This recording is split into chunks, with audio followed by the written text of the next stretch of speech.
और ये एक रिसर्च है कि अगर आप लाखों के लोगों में बैठते हैं तो आपकी एवरेज इनकम 1 लाख होगी, और अगर आप करोड़ों के लोगों में बैठते हैं तो आपकी एक दिन एवरेज इनकम 1 करोड़ होगी, और अगर आप अरबों के लोगों में बैठते हैं तो आपकी एवरेज इनकम 1 अरब होगी। ये एक रिसर्च है, इसको आप 60-70% कह सकते हैं कि इम्प्लीमेंट कर सकते हैं, 100% ना भी हो। तो ये एक रिसर्च है। तो इस तरह आप अपनी प्रोफेशनल लाइफ में ग्रो करना शुरू कर देते हैं।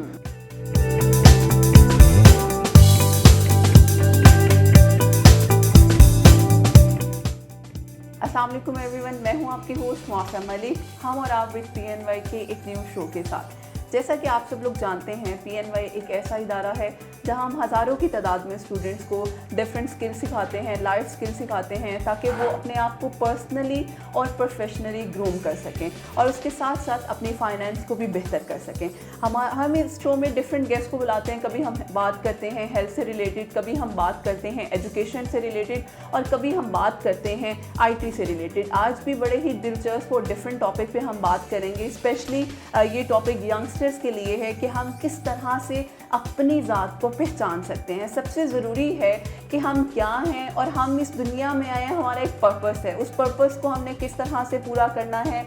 अगर हम सोसाइटी में अपना एक नाम बनाना चाह रहे हैं तो अपना नाम किस तरह से बनवा सकते हैं और मनवा सकते हैं। आज हम इसी टॉपिक पे बात करेंगे। उससे पहले मैं अपने गेस्ट का इंट्रोडक्शन करवाती चलूँ आप लोगों के साथ। हमारे साथ जो गेस्ट मौजूद हैं वो मोहम्मद अली साहब मौजूद हैं, जो कि मोटिवेशनल स्पीकर भी हैं, टीचर भी हैं और ट्रेनर भी हैं। हम उनसे जानेंगे सेल्फ डिस्कवरी के बारे में। चलिए मिलते हैं। अस्सलाम वालेकुम सर, कैसे हैं आप? अल्लाह का शुक्र, आप सुनाएं। अल्हम्दुलिल्लाह sir, thank you so much आपके वक्त के लिए। सर, हम बहुत से चैनल्स पे सुनते हैं अपने ज़ात को पहचानना, अपने आप को जानना, और अपनी ज़ात को जानने के बाद हम किस तरह से सोसाइटी में अपना रोल प्ले कर सकते हैं। तो सबसे पहले मेरा पहला क्वेश्चन ही यही है कि जो यंगस्टर्स हैं, हमारी यूथ हैं, उनके लिए बड़ा ज़रूरी है कि अपने आप को जाना जाए। तो हम किस तरह से अपना ये सफ़र जो है वो स्टार्ट कर सकते हैं? अच्छा, पहली बात तो ये है कि सबसे पहले अपने आप को जानना बहुत ज़रूरी है। बहुत से यंगस्टर्स या अक्सरियत इंसानों की देखी जाती है अपने आप को डिस्कवर नहीं करते। आज जो हमारा टॉपिक है वो डिस्कवर योरसेल्फ। सबसे अच्छा तरीका ये है कि आप अपने आप को पहचान सकते हैं तन्हाई के अंदर।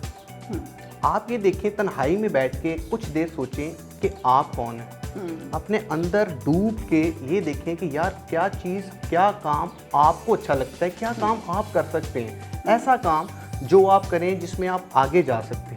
अच्छा, डिस्कवरी योरसेल्फ के अंदर मैं कहता हूँ कि सेल्फ स्टडी भी है, आपकी अपनी स्टडी भी है कि आप ये देखें कि कैसी ड्रेसिंग आपको अच्छी लगती है। अच्छा, कैसा खाना आपको सूट करता है। अच्छा, कैसा हेयर कट आपका होना चाहिए। अच्छा, किस तरह की पर्सनैलिटी आपकी होनी चाहिए। आप किस तरह बोलें आप अच्छे लगेंगे। आपका उठना बैठना, आपका स्टाइल क्या हो, ये सारा डिस्कवरी के अंदर आता है। मैंने बड़े अक्सर लोग देखे हैं, उनको पता ही नहीं है कि उनको अच्छा क्या लग रहा है। वो उन्होंने देखा जी टीवी के अंदर कोई ड्रामा है या कोई हीरो ने ये स्टाइल रखा हुआ है, कोई आर्टिस्ट ने ये स्टाइल रखा है, वो भी वही हेयर कट या वो स्टाइल या वो कपड़े पहन लेंगे। अच्छा, ये सोचे समझे बगैर कि उनको वो चीज़ सूट कर रही है कि नहीं कर रही। दूसरी चीज़ मैं ये नोट करता हूँ कि आजकल के हमारे जो यंगस्टर्स हैं वो रिसर्च करते हैं और यहाँ तक कि वो PhD कर लेते हैं, बाहर के मुल्क चले जाते हैं, लेकिन वो अपने ऊपर रिसर्च नहीं करते कि जी हम क्या हैं, हमें क्या करना चाहिए।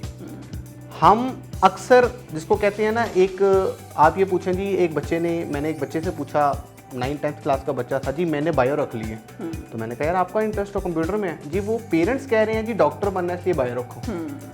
अच्छा, हम जब अपने आप को डिस्कवर नहीं करते तो फिर हमारी जो लाइफ का जो स्ट्रेनिंग है ना, वो जब दूसरे चलाते हैं तो वो हमारी लाइफ को कंट्रोल कर रहे होते हैं। एक बात मैं ये समझता हूँ कि अगर एक बंदे ने ग्रेजुएशन भी की है लेकिन अगर वो अपने आप को पहचान गया है, वो लाइफ में ज़्यादा तरक्की करता है, ना कि एक बंदे ने PhD कर ली है वो अपने आप को डिस्कवर नहीं कर सका। तो मैंने ऐसे बड़े लोग देखे हैं जिनको यहाँ तक कि नौकरी नहीं मिल रही होती, और ऐसा बंदा जो ग्रेजुएशन करके उसने अपने आप को डिस्कवर किया है, क्रिएटिविटी पैदा की है, और उसके साथ साथ मैं ये समझता हूँ कि खुद पर काम करना ये बहुत ज़रूरी है। हम दुनिया में बड़े से बड़ा काम करना चाहते हैं, हम पूरी दुनिया बदलना चाहते हैं, हम अपने आप को नहीं बदलते। और जिस दिन हम अपने आप को बदल दें, हमारे लिए पूरी दुनिया बदल देती है। अपने आप को बदलने से पहले मैं ये समझता हूँ अपनी सोच को बदलना पड़ता है, अपनी सोच पर काम करना पड़ता है। अगर आपने अपनी सोच पर काम नहीं किया तो आप दुनिया में कोई काम नहीं कर सकते। तो मेरा ये मोटिव है, मेरा आज का ये जो टॉपिक इसी हवाले से है। और दूसरी चीज़ ये कि जब आप खुद को पहचानते हैं, उसके अंदर आपके अंदर एक क्वालिटी पैदा होती है। वो क्वालिटी है बिलीव योरसेल्फ। आपके अंदर अपना यकीन पैदा होता है कि मैं भी कुछ हूँ और मैं भी कुछ कर सकता हूँ। जब आपके अंदर अपना बिलीव पैदा होता है तो उससे साथ एक ये कनेक्ट है चीज़ें, उसके साथ आपके अंदर एक कॉन्फिडेंस पैदा होता है, सेल्फ कॉन्फिडेंस पैदा होता है, जिसको आप कहते हैं कि मैं कुछ कर सकता हूँ, मुआशरे में कोई काम कर सकता हूँ। फिर आप वो काम करते हैं जो आप करना चाहते हैं, ये परवाह किए बगैर कि लोग क्या कह रहे हैं, इज्जत होगी या बेइज्जती होगी, नाकामी होगी, कामयाबी होगी। जब आप वो काम करते हैं जो आप करना चाहते हैं और फिर आपकी ज़िंदगी में एक मकसद ऐड होता है, वो मकसद आपको एक पहचान देता है। अच्छा, अब बड़े लोग कहते हैं जी कि पैसा आएगा तो पहचान आ जाएगी। मैं कहता हूँ कि जितने बड़े बुजुर्ग हैं, बाबा फरीद हैं, मौलाना रूमी रहमतुल्लाह अलैह हैं, इलामा इकबाल रहमतुल्लाह अलैह हैं, जितने दाता साहब हैं, ये जितने बड़े बुजुर्ग हैं, इनके पास पैसा नहीं था, लेकिन इनका जो नाम है वो आज भी जिंदा है। बिल्कुल। क्योंकि इन्होंने अपनी ज़ात को पहचाना, अपने आप को पहचाना और वो काम किया जो ये समझते थे कि ये हमारे अंदर है। जब आप अपनी ज़ात में डूब के अपने आप को पहचान जाते हैं तो आप जब वो काम करते हैं तो आपके जाने के बाद भी दुनिया आपको याद रखती है। लेकिन अगर आप वो वाला काम करते हैं कि ठीक है जी, आपने एक रोज़गार आपको मिल गया, बीवी बच्चे हो गए, ये सबकी लाइफ है, इसमें आपने कोई नया काम नहीं किया, इसमें आपने कोई अपनी नई पहचान नहीं बनाई, बस आपने अपने टाइम को, जिसको कहते हैं एक मुआश के चक्कर में सारी ज़िंदगी गुजारी। और मैं ये समझता हूँ कि हम अपनी सारी ज़िंदगी मुआश के चक्कर में गुजारते हैं, लेकिन मुआश के साथ साथ हमें थोड़ी सी इज्जत भी चाहिए होती है, थोड़ा सा फेम भी चाहिए होता है। और ये तीनों चीज़ें बाय प्रोडक्ट है मकसद की। हमारे बड़े से बड़े बंदे से मैंने बात की है, यंगस्टर्स के अंदर मकसद नहीं है, विजन नहीं है, बेदारी नहीं है, कोई ख्वाब नहीं है, कहीं पर पहुँचने का वो नहीं है। बस जिसने जहाँ पे आरे लगाया, लागे लगाया, जिसको जी उसने वो किया था वो बाहर चला गया, उसने वो किया, उसने गाड़ी ले ली, उसने वो किया, उसकी लाखों में तनख्वाह। हम जब दूसरों को देख के अपने फैसले करते हैं और अपने आप को नहीं पहचानते, यहीं से हमारी जो समझ लें कि नाकामी है या यहीं से हमारी फ्रस्ट्रेशन है। अच्छा, वो काम आप नहीं कर सकते जिसको करने से आपको, आप समझ लें कि आपको मौत पड़ती है। मतलब आप वो काम कर रहे हैं कि जो आपकी मर्जी का नहीं है, तो आप वो ज़्यादा देर तक नहीं कर पाएंगे, वो आप छोड़ देंगे और ना आप उसमें कामयाब हो पाएंगे और ना आप उसमें अपनी पहचान बना पाएंगे। तो ये सबसे जो डिस्कवरी योर सेल्फ के अंदर जो चीज़ें हैं, ये बड़ी इंपॉर्टेंट है। सर, ये तो बात होगी कि हम अपने आप को किस तरह से वो एक पहचान बना सकते हैं, जान सकते हैं। अब जानने के बाद एक तरीका आता है, ठीक है, ये पर्सनली तो आपने अपने आप को जान लिया, अब इसके प्रोफेशनली हम किस तरह से कर सकते हैं ताकि हमें आइडिया हो सके कि हम प्रोफेशनली जा रहे हैं ऑफिस में या बाहर लोगों से मिल रहे हैं, तो इस चीज़ का हमें क्या फ़ायदा और किस तरह से हम इसे यूटिलाइज़ कर सकते हैं। अच्छा, सबसे पहले तो जब आपको ये पता लग जाता है ना कि आपने अपने आप को डिस्कवर कर लिया, फिर आपको ये पता लग जाता है आपने काम क्या करना है, फिर आपकी ज़िंदगी में मकसद ऐड हो जाता है। जब आपको ये डिफाइन हो जाता है, फिर उसके साथ मैं एक चीज़ देखता हूँ कि आपका पैशन क्या है, फिर आप उस काम को कितना पैशनेट होके करते हैं, ये बहुत इंपॉर्टेंट है। अच्छा, पैशनेट होने के साथ साथ आपने उसमें पेशेंस भी रखना है। बड़े लोग पैशनेट होते हैं, मोटिवेट होते हैं कुछ देर के लिए, लेकिन जब उनका वो पेशेंस नहीं होता तो वो उस चीज़ में प्रोसीड नहीं कर सकते, कामयाब नहीं हो सकते।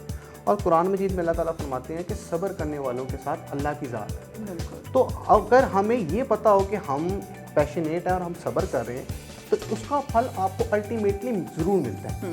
अगली चीज़ मैं ये समझता हूँ कि अपनी ज़िंदगी में वैल्यूज़ ऐड करें। अच्छा, ये कैसे होंगी कि अपने जो प्रोफेशनल फील्ड के जो लोग हैं उनके साथ उठना बैठना शुरू करें। ये एक रिसर्च है, एक किताब है, उसका एक जुमला बड़ा अच्छा मुझे लगा कि आप जिस कम्युनिटी में बैठते हैं, उठते बैठते हैं, जो आपका ग्रुप होता है, मिसाल के तौर पे आप एक ऐसी कम्युनिटी में बैठते हैं जिसके लोगों का विजन, सोच आपके साथ मिलती है, तो आपको उनसे बहुत कुछ सीखने को मिलेगा। अच्छा, मैं ये कहता हूँ कि जिनके साथ आपको अज़दवाजी, रूहानी, मुआशी, मुआशरती कोई फ़ायदा नहीं है और मिलने से वक्त ज़ाया है, तो उनके साथ आप ना मिलें और कम मिलें। क्यों? क्योंकि जो वक्त को ज़ाया करता है, वक्त को ज़ाया कर देता है। और आप अपने वक्त को कीमती बनाएं। वक्त इतना वफादार है कि वक्त आपको कीमती बना देता है। और ये एक रिसर्च है कि अगर आप लाखों के लोगों में बैठते हैं तो आपकी एवरेज इनकम 1 लाख होगी, और अगर आप करोड़ों के लोगों में बैठते हैं तो आपकी एक दिन एवरेज इनकम 1 करोड़ होगी, और अगर आप अरबों के लोगों में बैठते हैं तो आपकी एवरेज इनकम 1 अरब होगी। ये एक रिसर्च है, इसको आप 60-70% कह सकते हैं कि इम्प्लीमेंट कर सकते हैं, 100% ना भी हो तो ये एक रिसर्च है। तो इस तरह आप अपनी प्रोफेशनल लाइफ में ग्रो करना शुरू कर देते हैं। अच्छा, ये जो सक्सेस की बात हम करते हैं ना, रातों रात मिल जाएगी, ये किसी को नहीं मिलती, ये एक स्लो प्रोसेस है। मैं ये कहता हूँ कि एक अल्लाह ताला का एक कानून है कि बीज होता है, बीज से पौधा बनता है, पौधे से दरख्त बनता है, दरख्त फिर वो फल और साया देता है। लेकिन अगर हम ये कहते हैं ना कि बस हमें लगा लगाया दरख्त मिल जाए, फल मिल जाए और उसका साया हमें मिल जाए, तो ये मुमकिन नहीं है। जब आप स्ट्रगल शुरू करते हैं तो आपको बड़ा टाइम, फिर आप पहले आप इतनी मेहनत करते हैं तो आपको रिजल्ट इतना सा मिलता है, फिर आप इतनी मेहनत करते हैं और आपको रिजल्ट इतना मिलता है। बिल्कुल। लेकिन ये चीज़ें अगर हमें समझ आ जाए ना तो हर नौजवान जो है वो कामयाब होना शुरू हो जाए। बिल्कुल। तो ये चीज़ें इंटरलिंक्ड है। डिस्कवर के बाद जब आप अपना काम करते हैं, फिर आपकी पहचान बनती है, पहचान के बाद आप पैशनेट होते हैं, पैशनेट के बाद आप पेशेंस रखते हैं, तो प्रोफेशनल लाइफ में आपको कामयाबी मिलना शुरू हो जाती है। वक्त हमारे पास क्योंकि शॉर्ट होता है, बातें बहुत सी होती हैं, लेकिन मैं लास्टली चाहूँगी आप स्पेशली हमारे यंगस्टर्स के साथ कोई ऐसा पॉजिटिव मैसेज जो आप हमारी ऑडियंस के साथ शेयर करना। हाँ, मैं यंगस्टर्स को ये कहना चाहूँगा कि आज जो दौर है वो स्किल्स का दौर है, और ये मैं समझता हूँ कि 10 से 15 साल के बाद कॉलेजेस और यूनिवर्सिटीज़ के अंदर जो बच्चों की जो तादाद है वो बहुत कम हो जाएगी। क्यों? उसकी वजह यह है कि टेक्नोलॉजी का दौर है, और आज के दौर में एक मैट्रिक पास बच्चा भी लाखों कमा रहा है। वो यूट्यूब के ज़रिए कमा रहा है, वो आईटी के ज़रिए कमा रहा है, वो ई-कॉमर्स के ऊपर काम करके कमा रहा है, वो एक कमरे के अंदर वो अपने पेरेंट्स से ज़्यादा कमा रहा है। और पेरेंट्स को जब ये लगेगा कि यार अगर ये इसने पढ़ने के बाद भी कमाना ही है और अभी ये मैट्रिक के बाद इतना कमा रहा है, तो वो पेरेंट्स भी कहेंगे यार फीसें भरने की क्या ज़रूरत है। और यूनिवर्सिटीज़ में जो मैं हाल देखता हूँ कि यूनिवर्सिटीज़ में जो पढ़ाई का हाल है वो बड़ा, उसमें आपको कुछ इनोवेटिव नहीं है, ठीक है, क्रिएटिविटी नहीं है, उसमें आपका कोई प्रैक्टिकल एक्सपोजर नहीं है। कॉलेजेस में मैं देखता हूँ कि कॉलेजेस में वो बस आ रहे हैं, पढ़ा रहे हैं, बेल होती है बस। उसके बाद मैं एक बच्चे को पढ़ाता था कॉलेज में, और ये बड़ा अच्छा हुआ कि वो बच्चा जब आखिरी 2 महीने था बड़ा परेशान, वो पढ़ाई की तरफ तवज्जो ना दे। मैंने कहा यार इसको कोई साइकोलॉजिकली कुछ इशू है।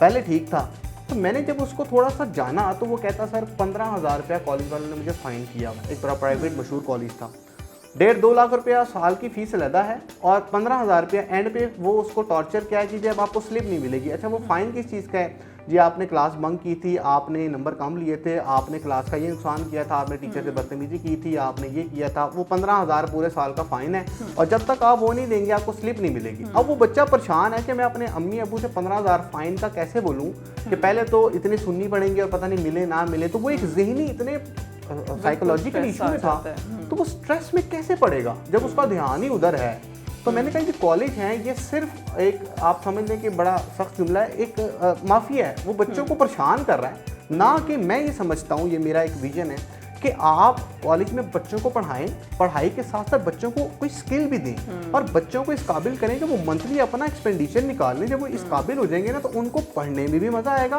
उनका दिमाग भी चलेगा, वो एक्टिवली काम भी करेंगे और वो आगे ग्रो भी करेंगे। उनको पता होगा कि हम अपने खुद मुख्तार, हमें पेरेंट्स से लेने की जरूरत नहीं पड़ती। कोई फ़ाइन आ गया या हमने अपना खर्चा वगैरह करना है, दोस्तों के साथ जाना है, तो हमारे पास इतनी पॉकेट मनी है कि हम अपनी पढ़ाई के साथ साथ स्किल निकाल रहे हैं। Thank you so much sir, बहुत अच्छा लगा।